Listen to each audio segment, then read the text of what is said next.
We now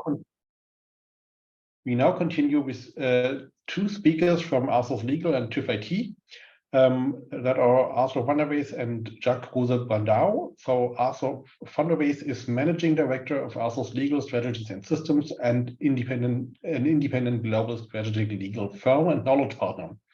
He and his team are expert advisors to public and private sector organizations within Europe, NATO, allies, and France. ASOS Legal Strategies and Systems is a member of the European Alliance for Industrial Data, Cloud and Edge, lead its Digital Sovereignty Task Force, and co-leads its Cybersecurity Task Force. For once, ASOS is also expert member of the expert group of DG Connect on data sharing and data processing regarding the Data Act. Jacques Kruse Brandao is Global Head of Advocacy at TÜV Informationstechnik, an international leading testing service provider for IT security and part of TÜV Nord Group within activities in more than 100 countries worldwide. Jacques has been in the identification industry for more than 20 years. Today, Jacques advocates TÜV's IT partners on how to generate trust into products and services in the hyper-connected world, explaining the related needs for security and privacy and available solutions to be able to test, evaluate, and certify products, services, and systems in order to raise cyber resilience and to generate trust between supply chain partners. In their presentation, COA and mitigating cyber threats, where to start, Jacques and Arthur will help us getting started with the COA, NIS2, CER, DORA, CSA, GDPR, and other legislations that complement the EU cybersecurity strategy, security union strategy, and digital decade 2030 at large. So I would like now to give this, the stage to Arthur and Jacques. So who would like to start the presentation? Hi, Martin. Good afternoon, everybody. That would be me. So let me start it up. And you probably see it now. Yes, thank you. Well, thanks, Martin, for the introduction. Thanks, everybody, for the previous 2 hours, which was quite good and impressive.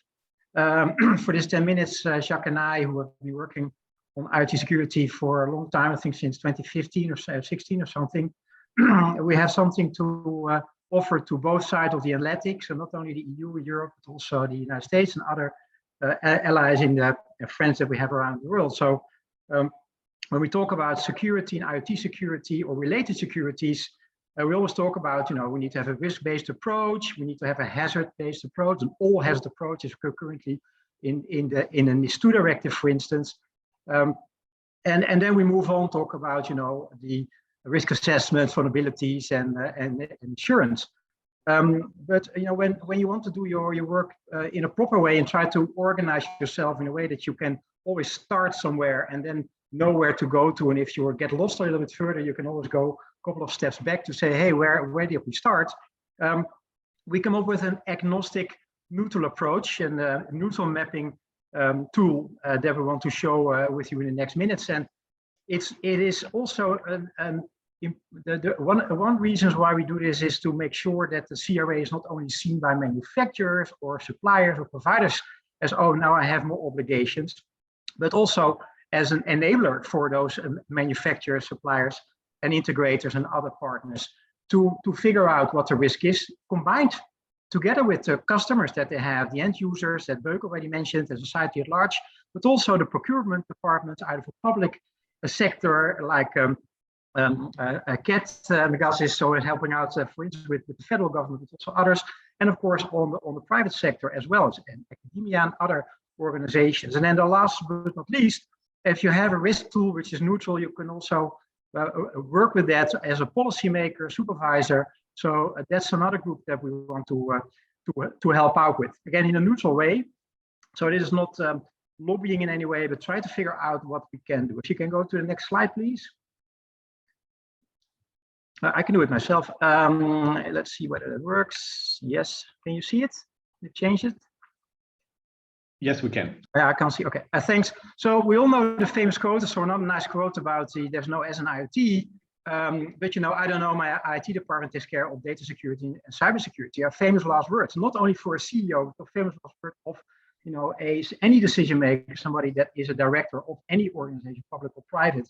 And we can make and we laugh about it, but it's pretty sad. But the good thing is, of course, that the current regulations that are already there, like NIS2 and some others, and also linked to that, of course, the proposed CRA, but also other that are related to it, including the GDPR and the other ones you already mentioned, like the DORA.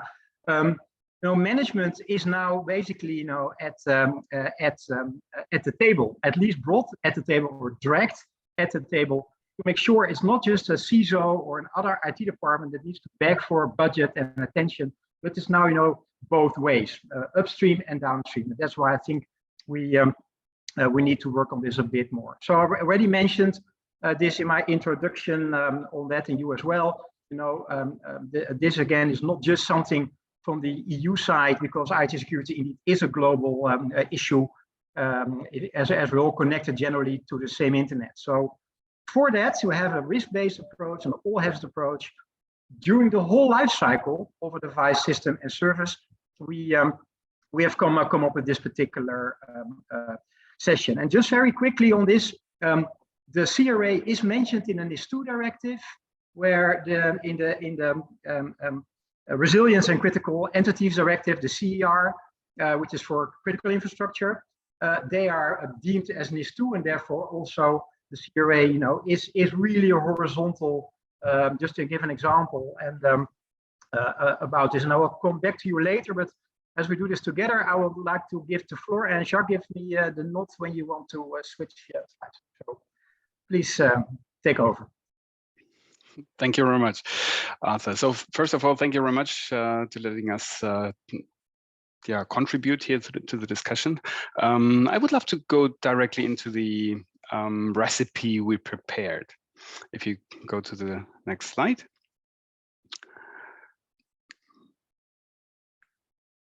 So, yeah.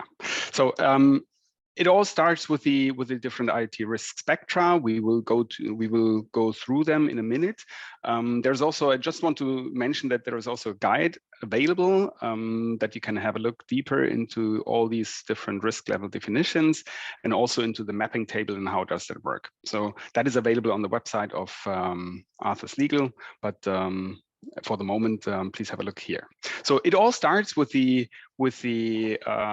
looking at the various risk spectra, and indeed we start here with the risk level with the spectrum of the IoT device from a hardware perspective. So looking at the connectors and connectivities, but of course we need to go to each of the spectra. Please move to the next, yes, which means it's not only about the hardware, and we have a lot of discussion about the software bill of material. Of course, we need to look at the hardware bill of material here as well, but there are many other spectra we need to look at, like the data, like the applications, like the intended use, which may differ if we look at the sectors. And then if we have the sector in place, and then we may have an expectation about the expected use already.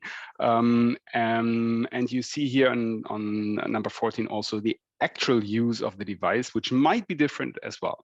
So it's about the lifespan, it's about the life cycle of the IoT device. We need to look through the complete life cycle on each of these spectra again and again and again.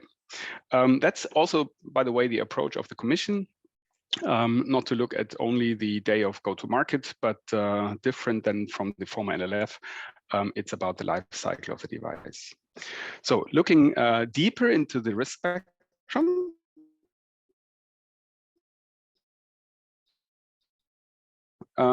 we see the different layers in general, as well as in relation with hardware, connectivity, data, platform. You see here also the operating systems, the functionalities, the applications, but also the financial impact or the ecosystem, and plenty of others. So each such layer is then mapped to the risk level, low, medium, or high. So just to make it very, very easy for the manufacturer. Maybe if we look at 3 risk layers here from the list, if we maybe go deeper into the hardware connectors or the connectivity interfaces, like we collected, I think 320 different connectivity interfaces in some years ago with the European Association. you would need to look at what is used in your IoT device. And someone before mentioned also the microphones, the speakers, which are also embedded in those devices. But you could also have a look at or you should also have a look at the chip components themselves, whether it's a simple MCU or it's an MCU which is already using a trusted execution environment, or if the device is already using an embedded secure element or similar, making use of the security functionalities. But I don't want to go into the mitigation here. This is really about risks. Another one would be the personal identifiable information, whether the device is using such PII or it's generating such PII or processing or transferring or even storing in the device. What we already mentioned today is the open source components in the firmware, but as well as in the applications which are making use of the device later on. So after doing that risk classification for each of the risk spectra, you may then do the mapping in a mapping table. You combine the results of the outcomes of each spectrum, and the combined risk classification then can be established. But only then the developer can start mitigating the cybersecurity risks by considering the technical and organizational cybersecurity features and decide on the assurance level requested by the individual customers or by the authorities of the target markets, which means, as Arthur mentioned, this is not only for the European market, but also for other markets in the world. Please notice that there is no guidance on how to mitigate related cybersecurity risks in this framework. Finally, double loop the measures using the life cycle of the device. And of course, this risk classification process is not only for the manufacturer, but also for the operator of the device. So each operator, and this is, by the way, a request of the NIS2 directive, is requested to look at the risk of the looking at from an operator's perspective, and should do the similar approach before deciding what kind of device he will use in his environment or in his infrastructure, and what assurance level is requested to have related to that device in place. So looking at the current added fourth CRA class related to NIS2, additional aspects could be used when it comes to national security related requirements. Those are currently not covered in the risk classification framework, and we may have a look at that at a later stage.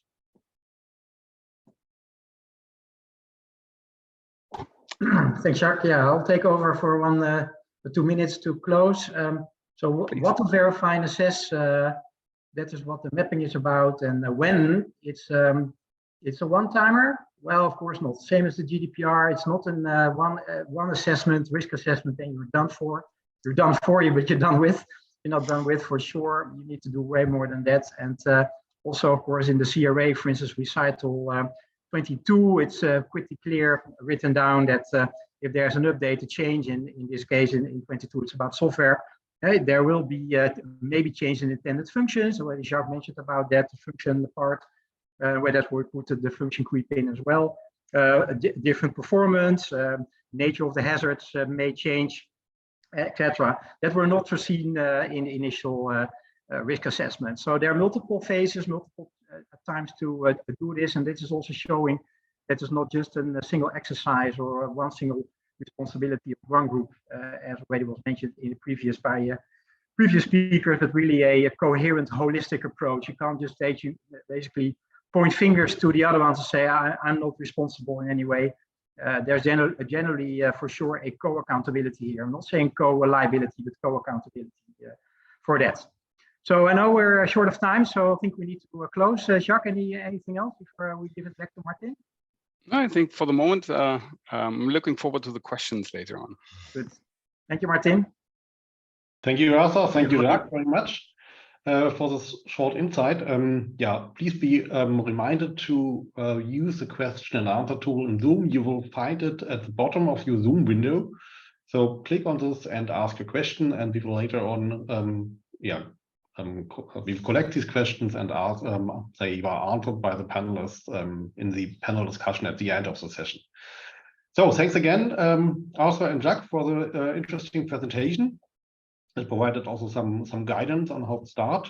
The next presentation would be from Roland Atoui. He is representing ECSO and is managing director at Roland Labs and co-chair of the working group 1 at ECSO. He's a cybersecurity certification expert with more than 15 years of recognized achievement in both research and industry. Roland is a new technology enthusiast with a current mission to bring trust to the IoT. Roland has achieved a series of world-first publications, evaluations of products and services. He's also behind the development of several IoT cybersecurity certification schemes and standards in the EU and at international level.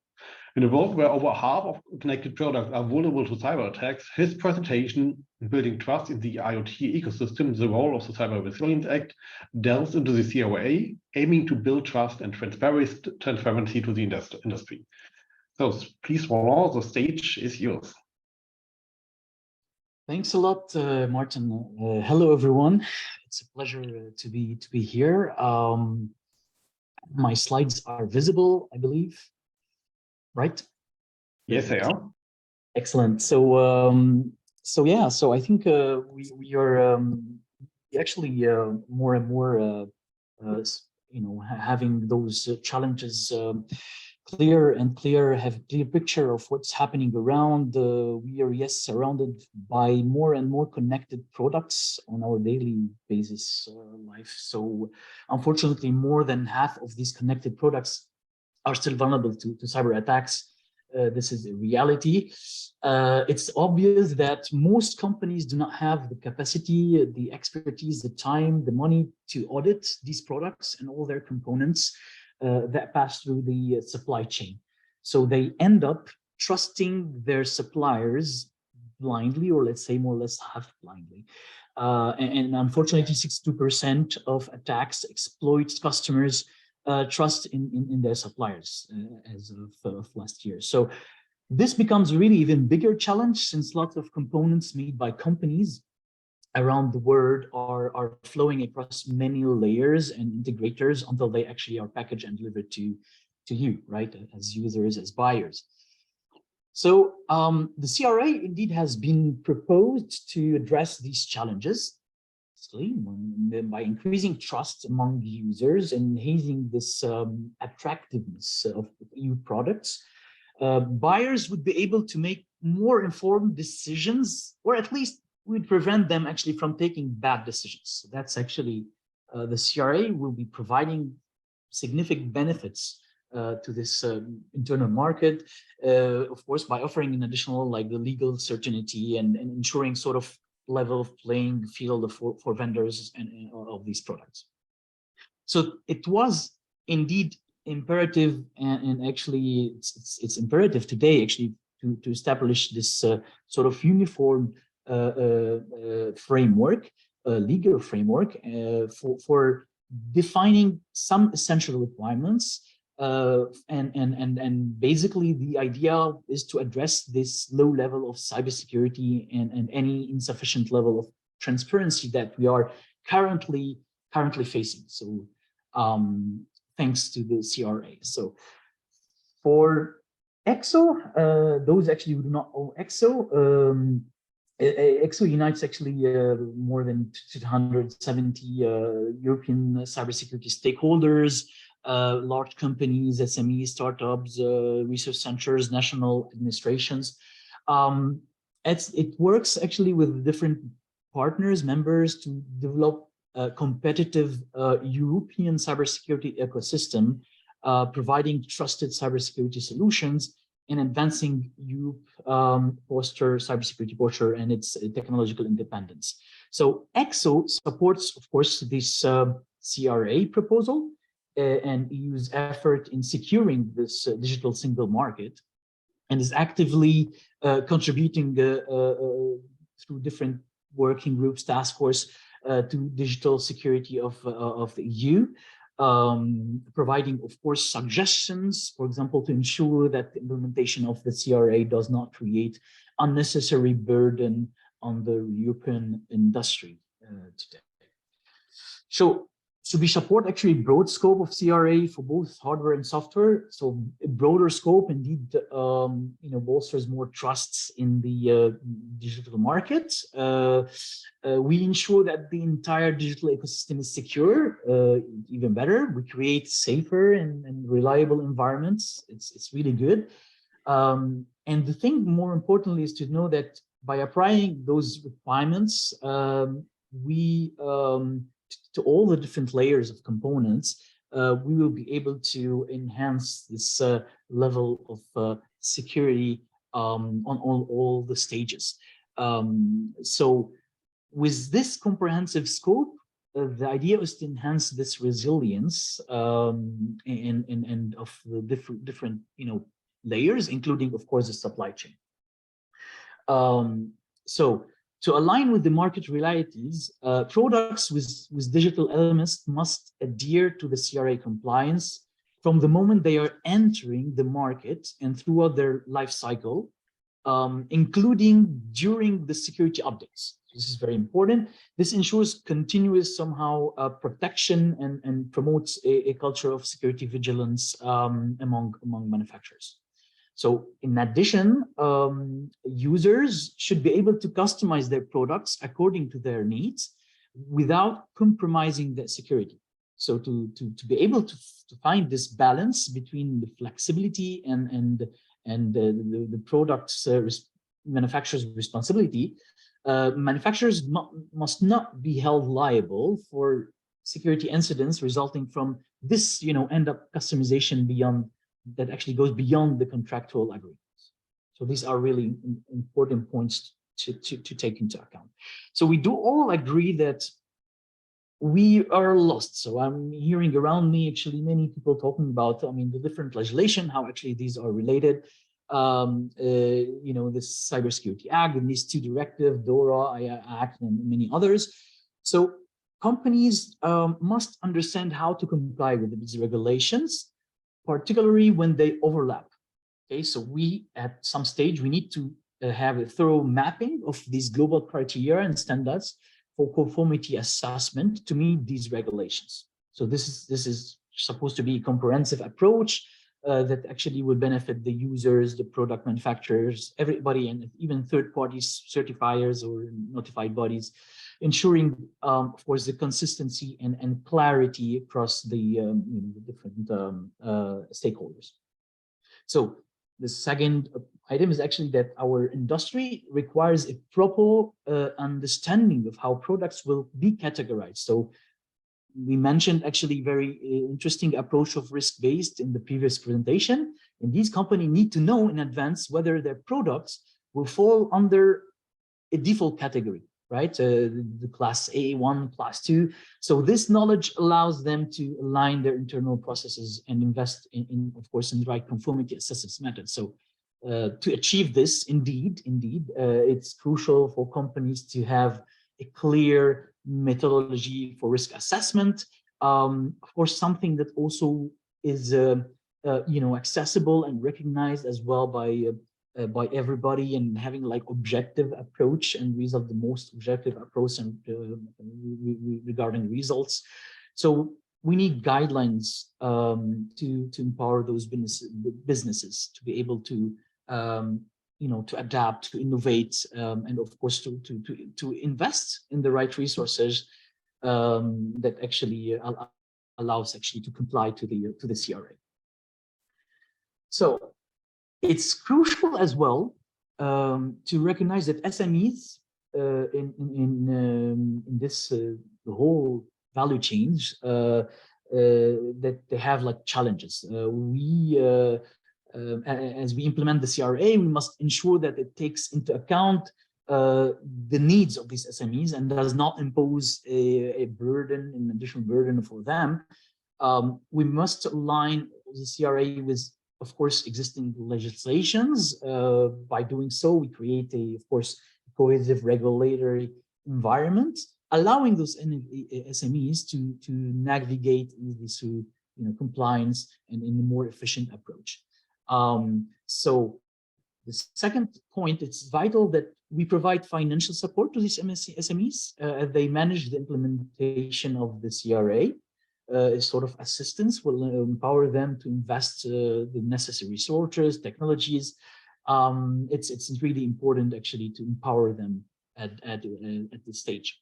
And finally, we must work to strengthen actually the security across the supply chain, ensuring that the CRA implementation is manageable as well for SMEs, to create a more resilient and secure ecosystem that allows you to benefits not just SMEs, but of course all stakeholders.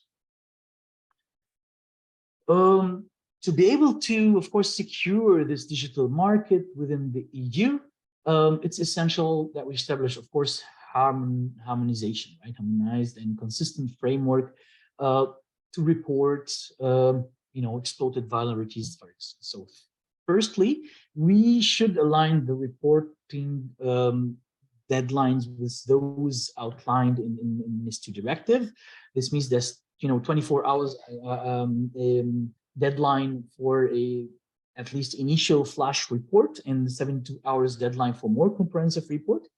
And by maintaining actually these consistent deadlines, accurate regulations, we will ease the burden on organization and encourage more efficient approach to reporting.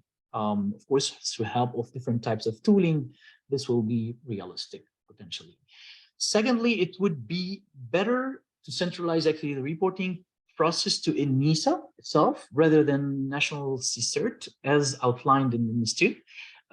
The thing is that by doing so, we achieve a greater consistency, coordination linked to the conformity aspect and certification status. So this is really important because we are not just actually dealing with the vulnerabilities by itself, we're dealing really with the status of trust, ensuring, of course, more effective, as much as possible, effective risk management related to those, to those activities driven by the CRA. And lastly, it's crucial that we actively promote harmonization between the CRA and other legislation, allowing actually to have like one process and not, not confusing actually the different stakeholders in such processes. So the security of this digital market depends on, of course, the commitment of the economic operators to ensure product security throughout the entire life cycle. So first, it's essential that we address concerns that arise actually when components reach the end of their expected life cycle. This means providing manufacturers with necessary guidance and resources to effectively manage potential vulnerabilities. The second point is that we should urge manufacturers to provide security updates for the entire product life cycle. And by doing so, we maintain a higher level of security and trust in this digital market. So to further enhance that, actually extending 5 years life cycle period is really a better option, which ensures actually protection, even as technology continues to evolve as rapidly as it is today. And lastly, we need to clarify the definition of product life cycle and legal liabilities throughout the supply chain. This involves understanding of the unique life cycles of various products and ensuring actually sort of dynamic level of trust that actually would be able to ensure, throughout all the life cycle, ensure somehow this confidence and continuity of the confidence. Finally, so proactivity is a key. According to study, unfortunately, 39% of the security teams are still spending a lot of, a little actually. 39% of the security teams are spent actually on prevention, and so we must shift this paradigm somehow in a way or another. The CRA should act as the cornerstone to help in providing security by design, compliance to regulation, and the idea by providing this horizontal principles, we can of course promote this consistency and harmonization with existing, of course, legislation as well. So to achieve this, we must also use the CRA essential requirements to derive those somehow security goals as of today in sub-requirements and be able to start applying them by mapping them somehow to standards such as the ECSO and 303.645 So we can actually start to build more like in a framework approach, something that will become compliant to the CRA, but something actually would be also enhancing little by little and adapting to the level of maturity of the manufacturers. Lastly, it's crucial that we contribute to this initiative by engaging in different standards and guidance activities, such as those actually, of course, driven by ECSO. The idea is to be able to collectively be able to contribute effectively and also to minimize the risks of having the legislation that can be applied by the end, and thus actually would have like impact on this cybersecurity strategy in Europe. Thank you very much, and I'd be happy actually to, through the panel, probably respond to any questions related. Thanks a lot, Roland, for this interesting presentation. As I said, please use the question and answer tool in Zoom to raise your questions, and we will then discuss them in the subsequent panel discussion. So the next presentation will be held by Bernd Jäger from Telekom. Bernd Jäger started his career as a kernel-level software developer for communication devices, quickly made his way to the cybersecurity defender side of life, designing highly specialized security solutions, building an SOC in London, running a security consulting team, conducting penetration tests, supporting public-funded research projects on cloud security, before becoming a chief information security architect. In 2016, Bernd became a CSA research fellow and is currently holding certifications for the disciplines forensics, intrusion analyst, reversing malware, web app pen testing, and security management.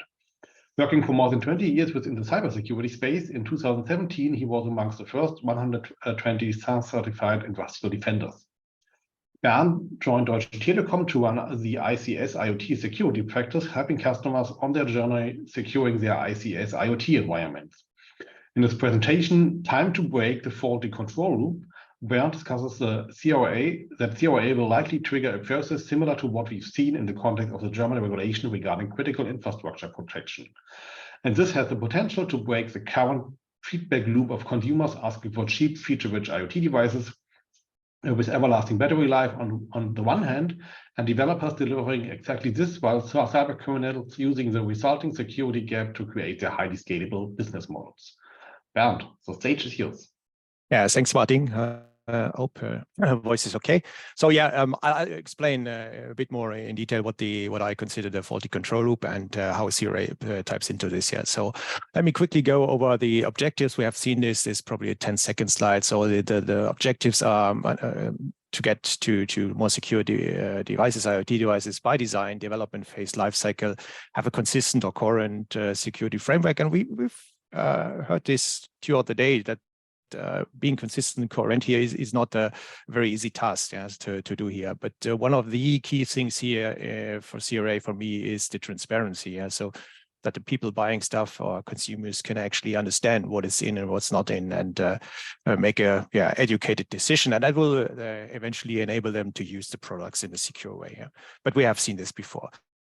Okay, so talking about IoT security, if you ask a couple of people, you probably give a lot of different answers what that is. And I don't know if you can see this. Here's a small IoT device that harvests energy from the surrounding magnetic fields, which causes that, at least in theory, it has unlimited battery life. Yeah. So while this is a very great thing from function perspective, we as security professionals are really concerned about the endless patch cycle, life cycle management. How is that dealt with it? But the point I'm trying to make, and it was Katharina mentioning this morning already, is that when we talk about IoT securities, we kind of focus to the device thing, secure boot, hardening the device, secure APIs and all this kind of stuff. But it is actually, and me being a security architect, I refer to an end-to-end security architecture, which is the same as the mentioned ecosystem of things.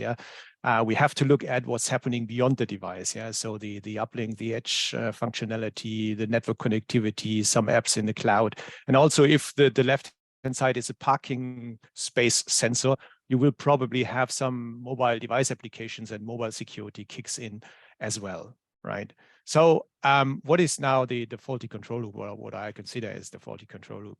It's, as I said before, we have probably consumers defining their requirements. So they need, or they want to have a bunch of cool features, high battery life, and it has to be very cheap, right? And that is kind of the design input for the manufacturer, yeah. And the manufacturer on the other hand says, hey, I'd probably like to collect some nice data, and our product needs an application, an app, right?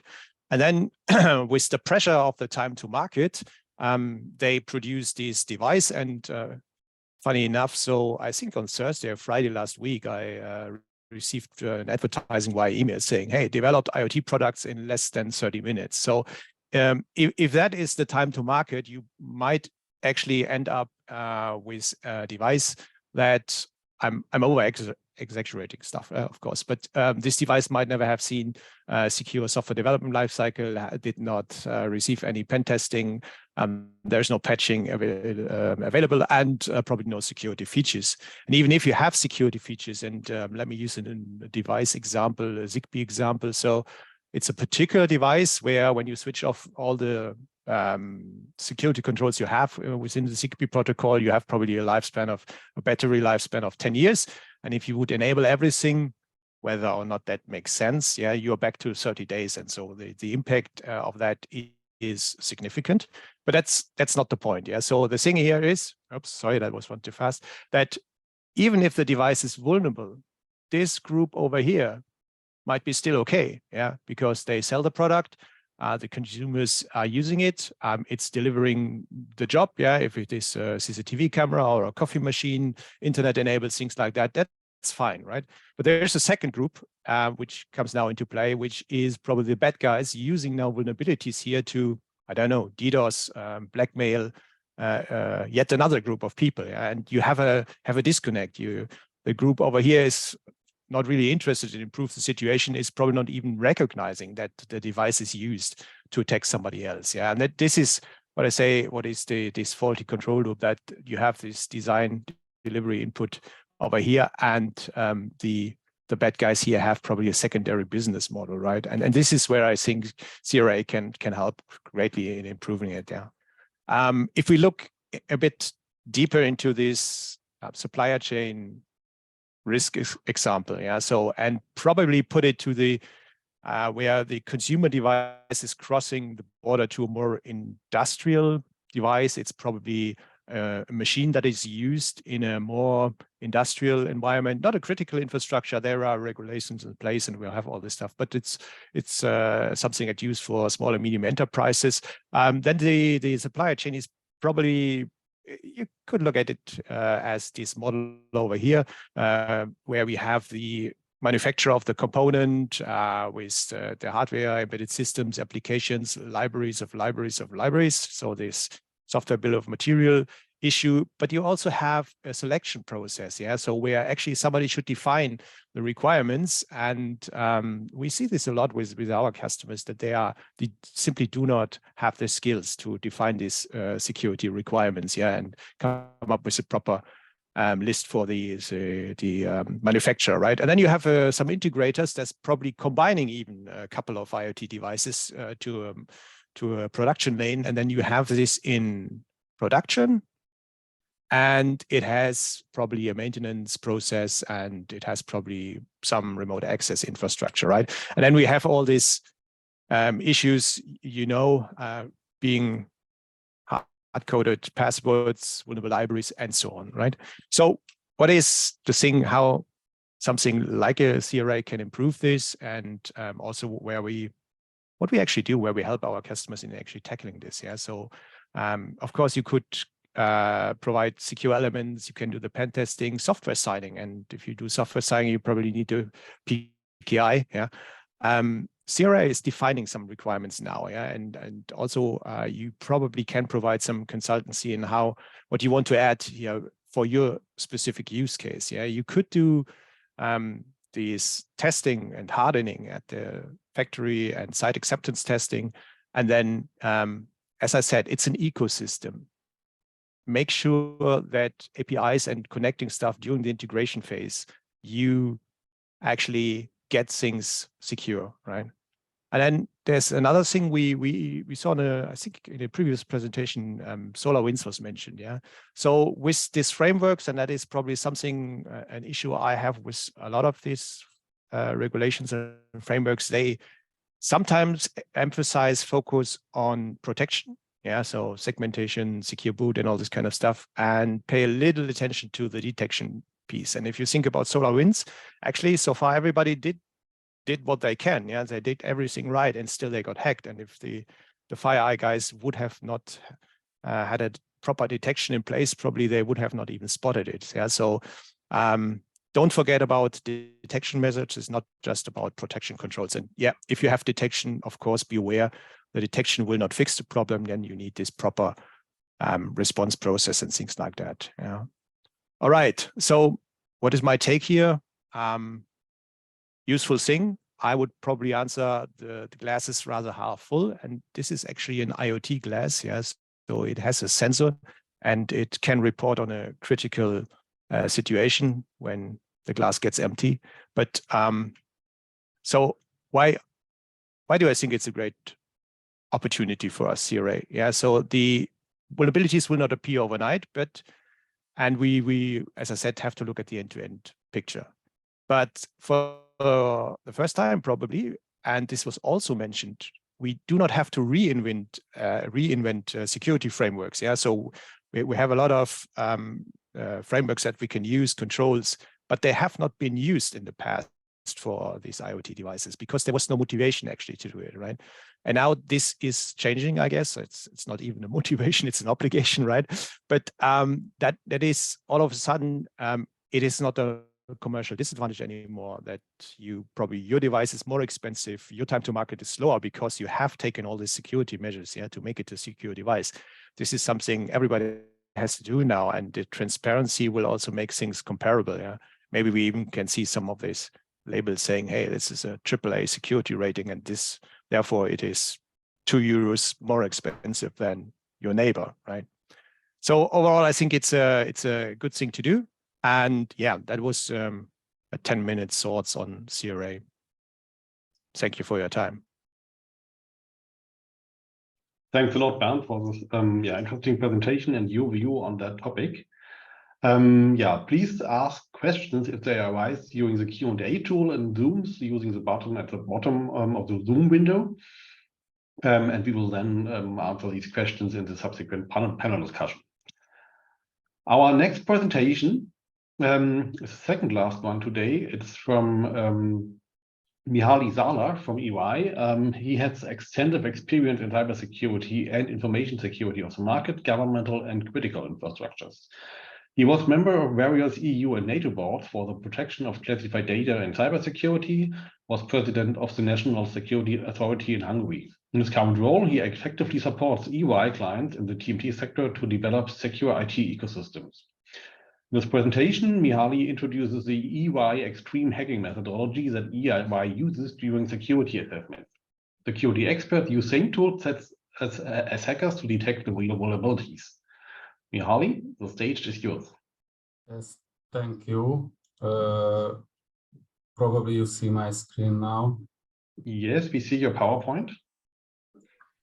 Okay, so thank you for the introduction. So I decided to use actually such a topic which is really much more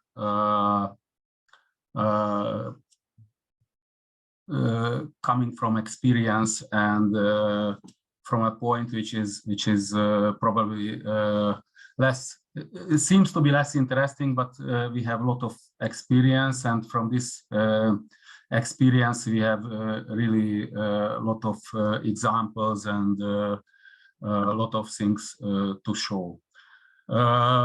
Actually, we have different own questionnaires and yearly coming client events and security surveys, but I do like to use that one of Allianz.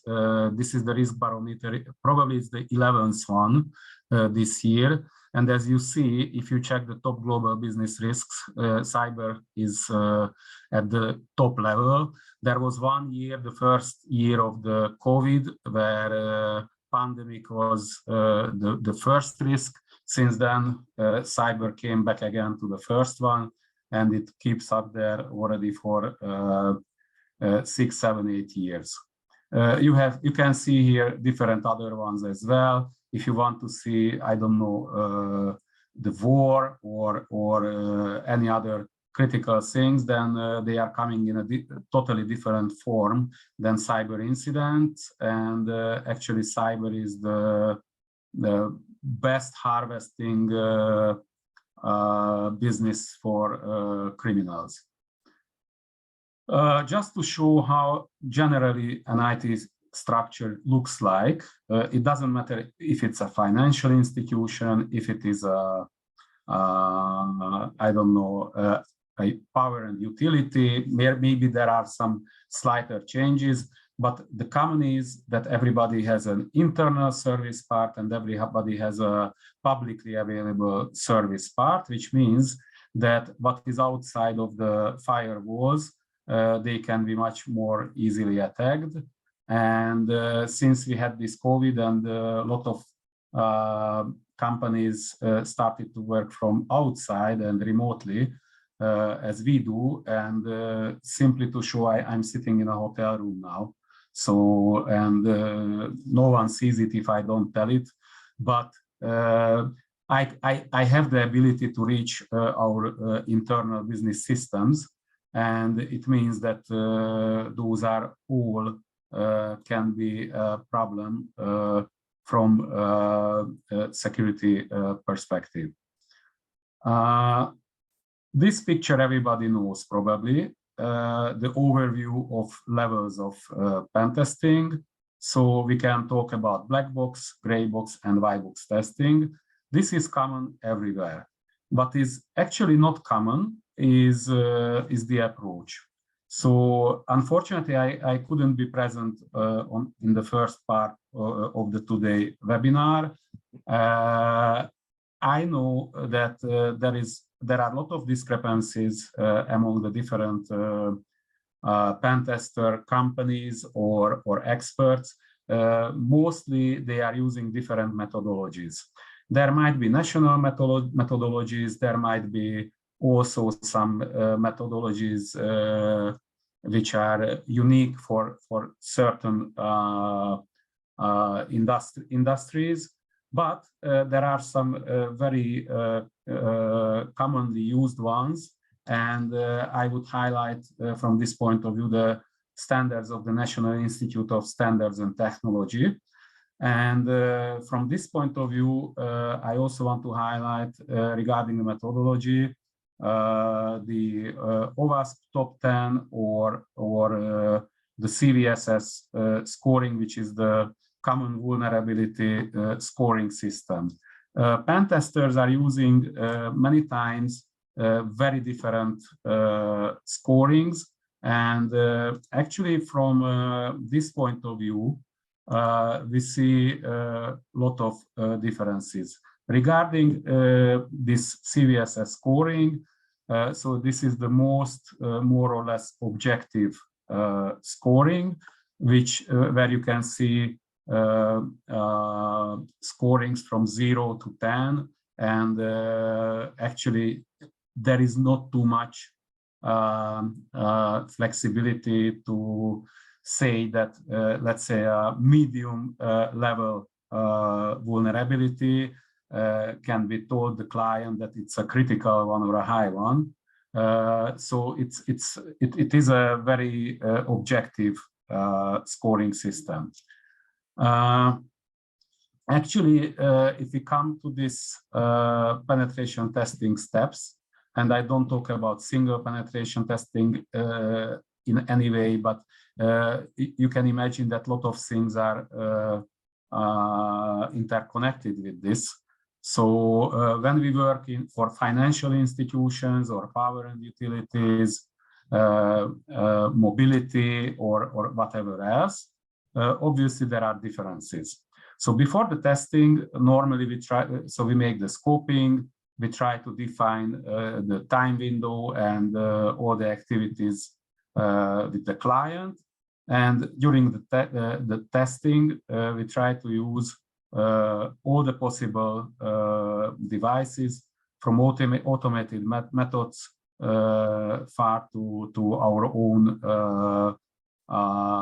handmade methods. So these give the real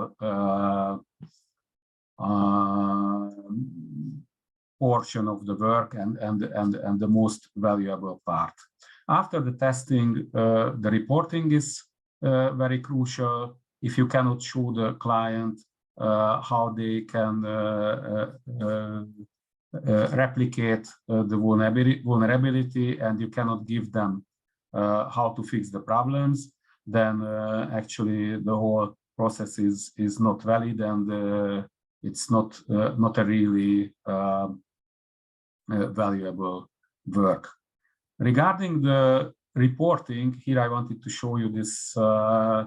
I don't talk too much about the methodology. I don't think that the methodology itself would be deeply or too much different from daily acceptable ones. But what is important, this is, if you see this table, then you can see the scoring itself.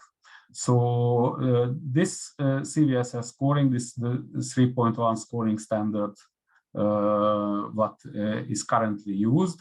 So you see with red one, this is the critical, so in this case, sorry, high vulnerability, but there could be also a critical one. Critical and high vulnerabilities are those vulnerabilities which give the possibility to download any kind of database. If you cannot download database, or there is no possibility to download the database, it cannot be high or critical size vulnerability. So as you see, there can be really very different types of vulnerabilities down to the informational ones, but actually clients like this the most.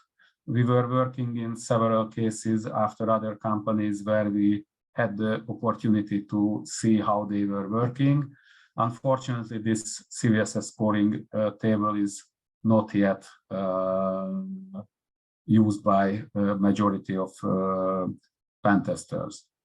So regarding findings and recommendations, simply I want to show you here an example. So for example, when during testing activities, so this is the clickjacking, simply you can put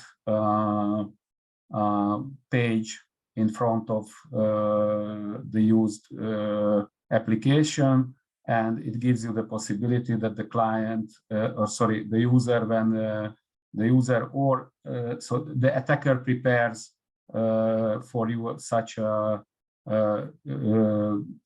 transparent screen, and the buttons are on the same place.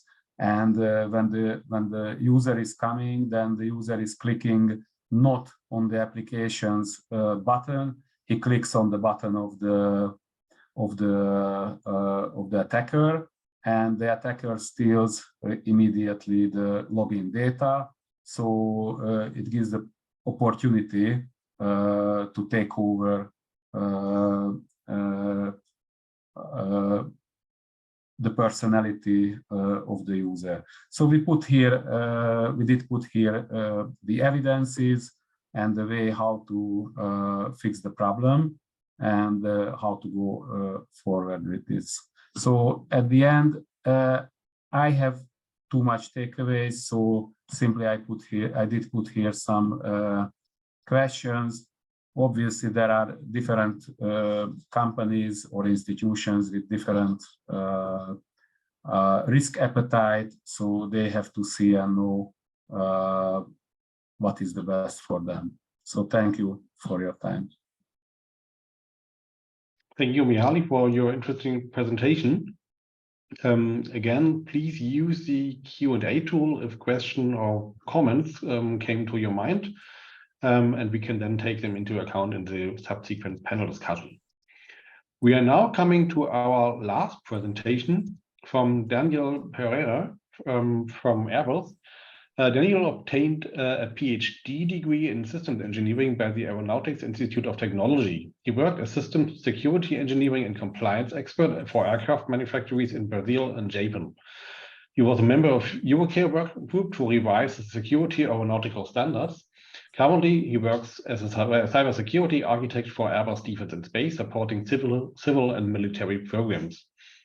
His presentation will provide an overview of how EuroCare and the EASA are preparing the aviation industry for cyber resilience, introducing the main aeronautical standards. Daniel, the stage is yours. Oh, thank you very much. And yeah. So the purpose of the presentation, as was said, is to present an overview of how EASA are paving the road for cybersecurity in aviation. So at the end, I think you will be able to make a parallel with the CRA that we have been discussing during this section. So those are the three topics that I will cover during my presentation. And after that, I will be available to answer questions so we can talk during the roundtable. All right, so here are the main aeronautical standards that manufacturers used to design aircrafts around 2008. So as you see on the top, so we have the safety assessment process,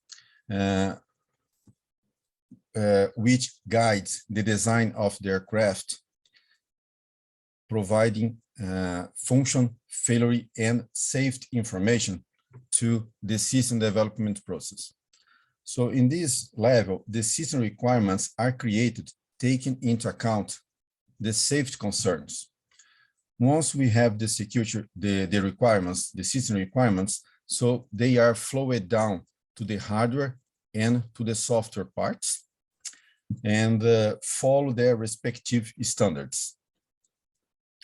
And the point is, around 2008, the aircraft manufacturers started introducing new features like USB interface, wireless communication, transmission during operation when the aircraft is in air and on ground.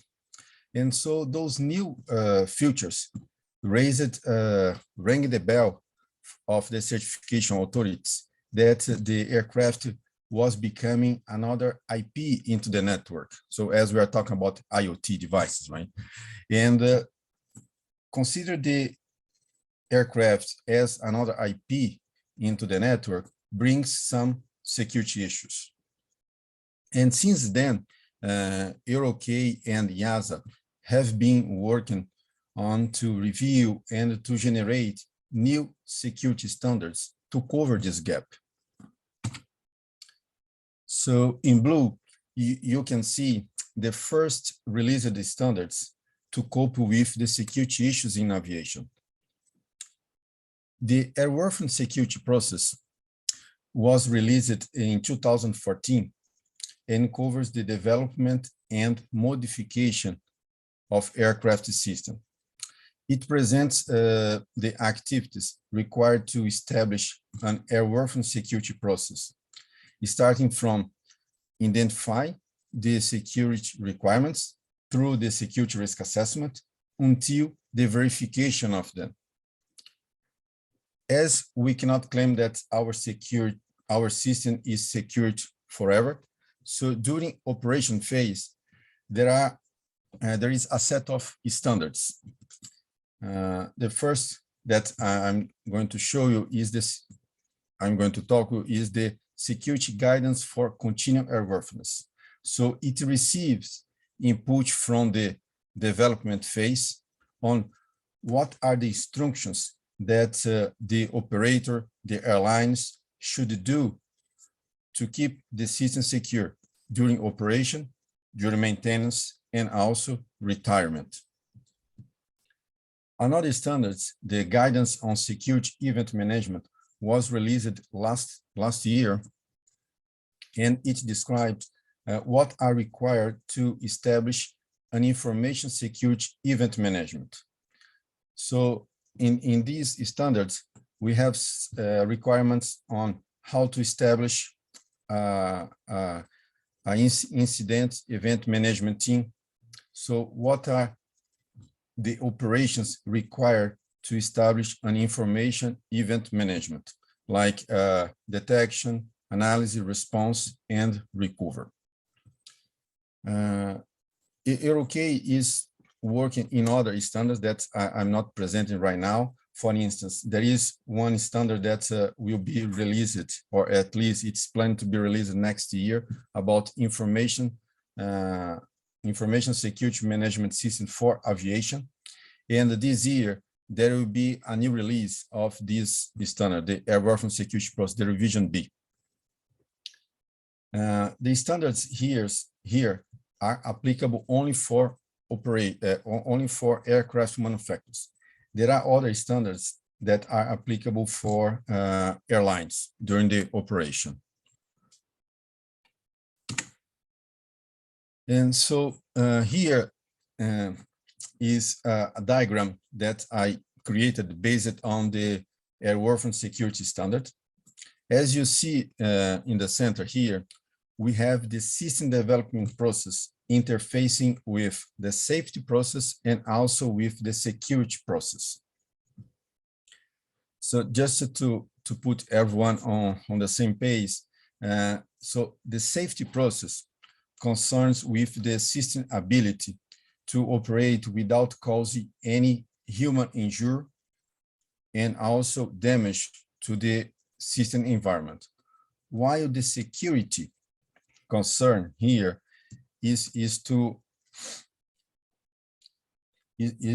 concerned to the system ability to protect itself from deliberate and malicious attack impacting safety. That's why we have a dotted red arrow from the safety to the security process. The security process receives the system failure from the safety process and evaluate how security can impact safety. And the security risk assessment process is performed in two stages. The preliminary security risk assessment. If you can imagine the V model on the left side on top, so the standard requires to perform the security risk assessment, the preliminary security risk assessment at the system level, and also it is performed the preliminary security risk assessment at a lower level, which we call it subsystem. And the same happened after we have the implementation during the integration and verification, if you imagine the right side of the V. In the right side of the V, when we are doing the integration, the verification of our system, so we do perform a final security risk assessment at the subsystem, and then the final security risk assessment at the system level to verify the effectiveness of the security requirements, if the security controls were implemented properly. So, and how EASA intends to achieve their goals. So the EASA Part IS, information security, brings a broad view to keep aviation system safe and secure. And it's not applicable only to aircraft manufacturers and operators. The strategy here aims to make sure the future aviation system is trustworthy. I mean that the aviation stakeholders will be able to rely on services and informations provided by other stakeholders for accomplishment of their operational objectives. So the regulation introduce a systematic approach to the cybersecurity in aviation, with the objective to develop a system of systems capable to adapt and therefore to withstand new threats without significant disruption to the system. So the requirements of the part I, the EASA part IS, is to identify and manage information security risk, is to detect information security events, and also to respond to and recover from those information security incidents. So basically, it is the cyber resilience framework: identify, protect, detect, respond, and recover. The regulation applies to the authority and the organization. So, for instance, we do have several requirements for each one. And for instance, the information security management system so requires to establish an information security policy, to establish a process to perform a security risk assessment, to define and implement a process for security risk treatment and security incidents, and so on. So as you might notice it, some of the requirements here are related to the standards that I just presented. Currently, there is no link between the EASA Part IS with the standards that I just presented, but this year, EASA intends to release a document, advisory circular, make the link and how to comply or how to address the Part IS standard. So they should link to the standards that I just presented. For instance, for the information security risk assessment, they would make a link to the ED 202A, the airworthiness security process that I just presented. The organization has more requirements, as you see here. For instance, response to findings notified by the competent authority. So organization shall be able to receive from the certification authority some notifications of no compliance. And so the organization shall be able to identify the root cause and establish a corrective action plan to solve that. Okay, what are or which are the organizations? So all relevant stakeholders of the civil aviation are applicable here. So manufacturers, operators, maintenance, product suppliers, service providers. So as you see here, including the U-Space service providers are considered by the EASA Part IS. The U-Space here are related to the organizations that will operate the eVTOLs, the electrical vehicles that we will be able to see in sky soon, around 2025. And so to finalize my presentation, so the European Cybersecurity Group is responsible to organize the aviation standards in identifying the gaps and also the duplications.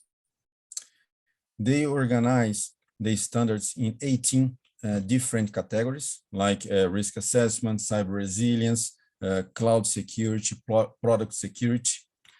And here are some of the standards that I presented in the beginning of this presentation and how they are categorized here. The complete list can be found on this link.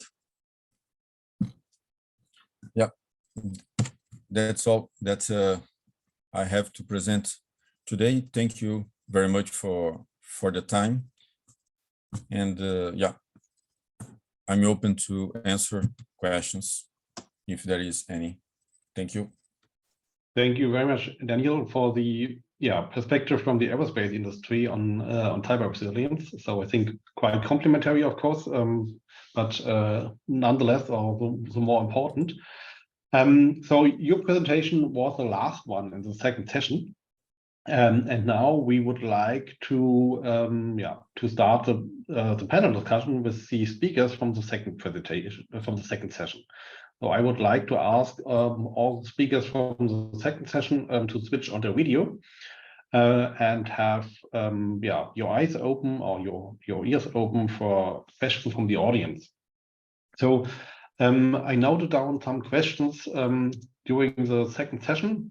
And would then ask these, of course, to all the speakers, but also please feel free to ask your questions to the other panelists. So there's no need to wait for the questions I will read to you. Also, the audience is asked also to raise your questions to the panelists during the panel discussion. We are still open to your questions and will also take them into account when they arrive. Okay, so if you have questions, either the audience or the panelists, just start. But I would like to start with one question for Arthur and Jacques regarding your presentation. On the different risk levels you have identified and specified. And I just wondered how you validated all these levels. So you have a very comprehensive specification of the three risk levels. How did you how did you validate these risk levels and the definitions?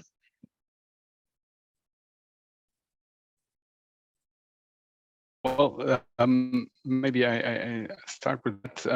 Maybe the question is, do you mean with validation, the validation of the mitigation or the validation of the risks themselves?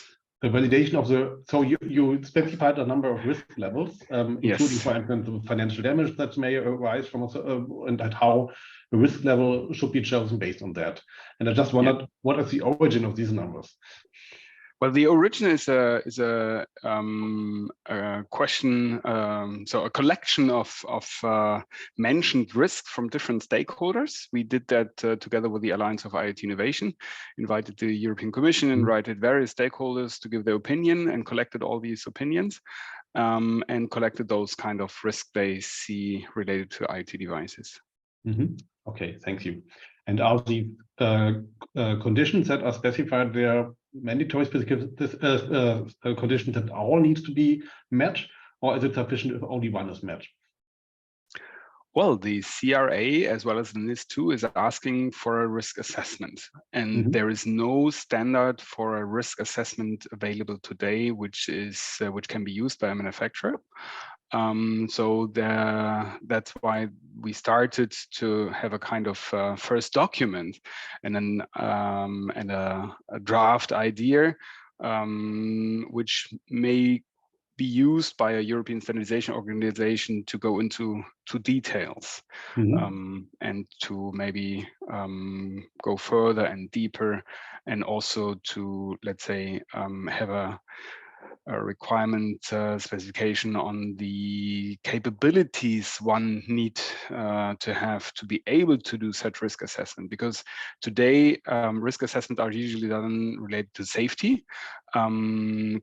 People or employees doing this for 20 years often, it's quite well known, are often not capable of doing a cybersecurity risk assessment at the same time. So we need to, let's say, discuss that, what would be the requirements for such kind of knowledgeable colleagues to combine such know-how with the safety risk assessment, which is in place already often by manufacturers or at the manufacturers. Okay, thanks. So since the methodology from AI also provides a categorization of risks, so Mihaly, maybe you can compare this with the approach from TÜV IT. Of course. So here, please. Oh, please. Yeah. No, go ahead. No, so I think standards are always useful. So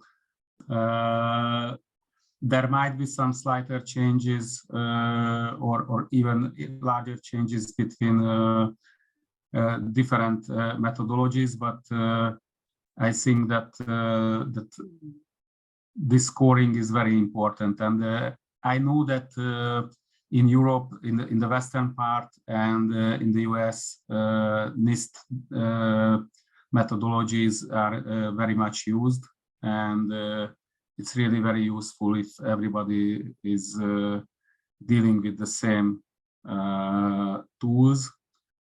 I think that the 3 levels normally in these cases are really useful for the users to categorize themselves somehow.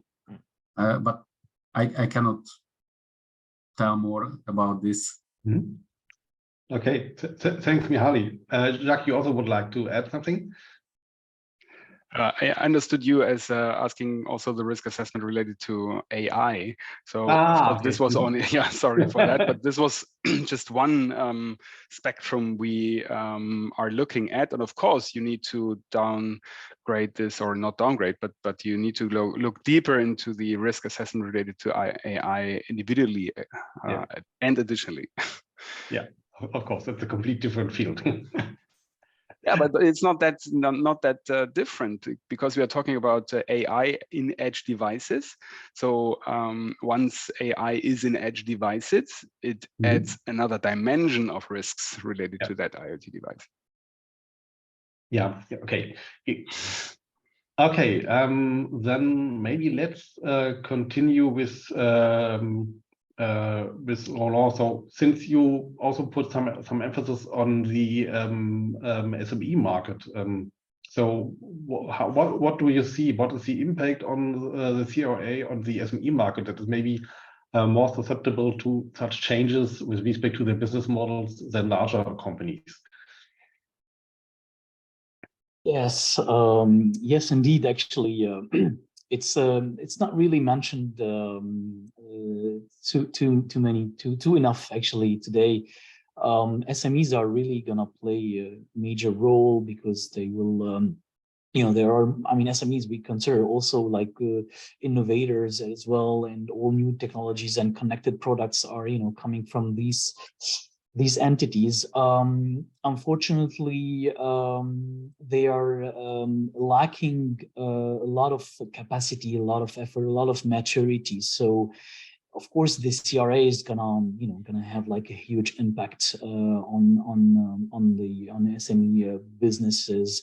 So the first opportunity actually at the same time, so it should be actually taken as an opportunity for them, right? So there is still actually some time to get prepared, and that's actually the message today, is that even though you're you know, you're actually small, and the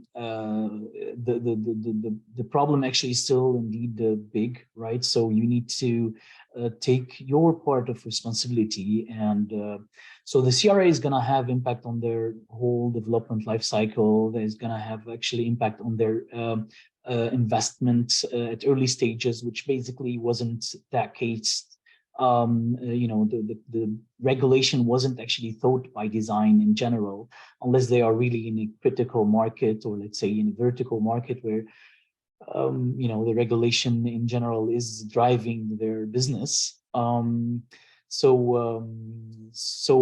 I think the recommendation today would be like to hand in hand actually work together. That's actually what we try to do in ECSO, is to be able to bring all this effort together to sort of build somehow baselines that are actually allowing progressively to meet the essential requirements, and of course, this is an opportunity for them somehow to participate to these standardization activities as much as possible. So yeah, so that's actually would be the case. So giving them this opportunity, but also giving them guidance as much as possible, guidance, assistance, financial, of course, opportunities. to be able to bring their capacities more level of maturity and meet those requirements. Okay, thanks a lot, Roland. So guidance, I think, is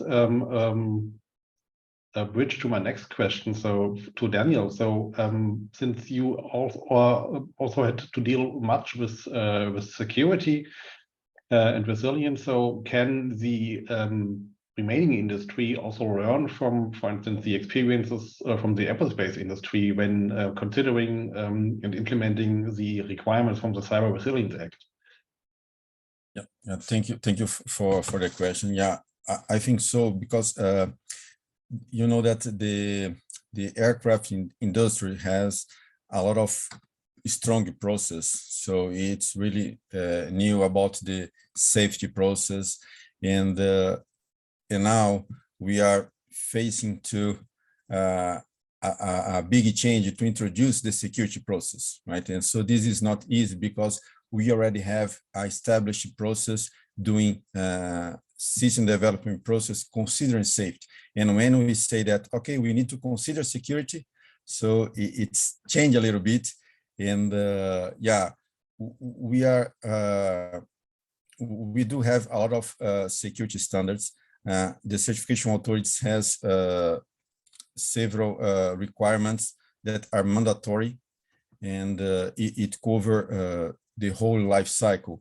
And I think the big point is we have to do the security by design, right? So when we, in the concept stage, we have to think about security, add the security measure, but when the product is in operation, we still need to look at, right? We still need to make assessment to keep the system secure. And this is why we have this long path, right, to have the cyber resilience in aviation. Okay. Okay. Yeah, thanks a lot for this answer. So I would also like to direct one question to Bernd. So you talked about this faulty control loop that is between the manufacturer and the customer and the private end user. What do you think regarding how to break this control loop? So your idea was that the Cyber Resilience Act is to break this control loop. My question is whether this would require the private end user, for instance, to be aware of that. And so this is, I think, something that is not clear, how the private end users may change their need for, or the demand for cheap and long-running products, for instance.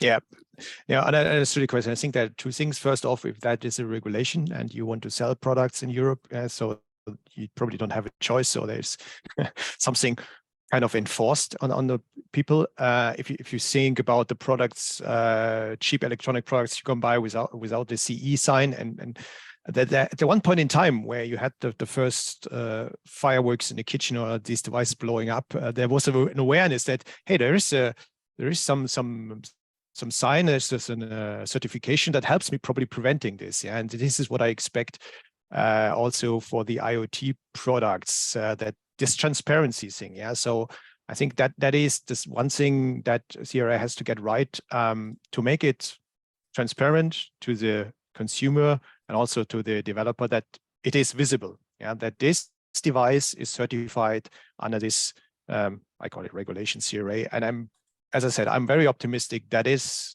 a plus. It's something you can use for your marketing purpose. Yeah, so this device will be more worse than the cheaper device that has not this certification, I'm pretty sure, because everybody, all consumers are aware of cyber attacks in their environment. And if you think about this doll and what was capable, I can only recommend that you look up this video. It's really horrible what the guys are doing. Yeah, so convincing a little child to meet somebody he's never met before. Yeah, so and this will create awareness, and then I'm very optimistic that this loop is broken, because now there's the motivation and the awareness that if there is a vulnerable device, that is not good for everybody. Okay, thanks. Mihaly, you said you have some kind of example you would like to present. Yes, as I told you, it's very funny that we have a lot of standards and advices. So, but simply from the practice. So we had several clients with different interesting things, but one of the most interesting was with the utility, where the sensor was switched on a single router, and the router was taken over by cyber criminals from a very different value region. And this was used as a zombie against US targets. So, so we can have any kind of IoTs or OTs if utilities use it this way, and the system is not good enough.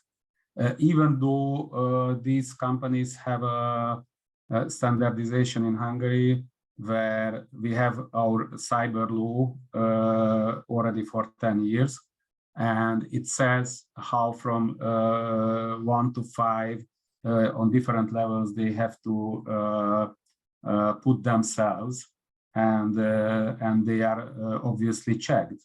And even though we have, and probably others as well, very similar cases.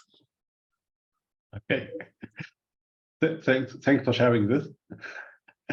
So I think this is quite a nice end of this panel discussion. So I have no further questions on my list. So I would like to thank you, all the speakers, for these interesting presentations, your insights, and also your contributions to the panel discussion. And I would also like to thank the audience for being interested in this topic and raising all the questions today.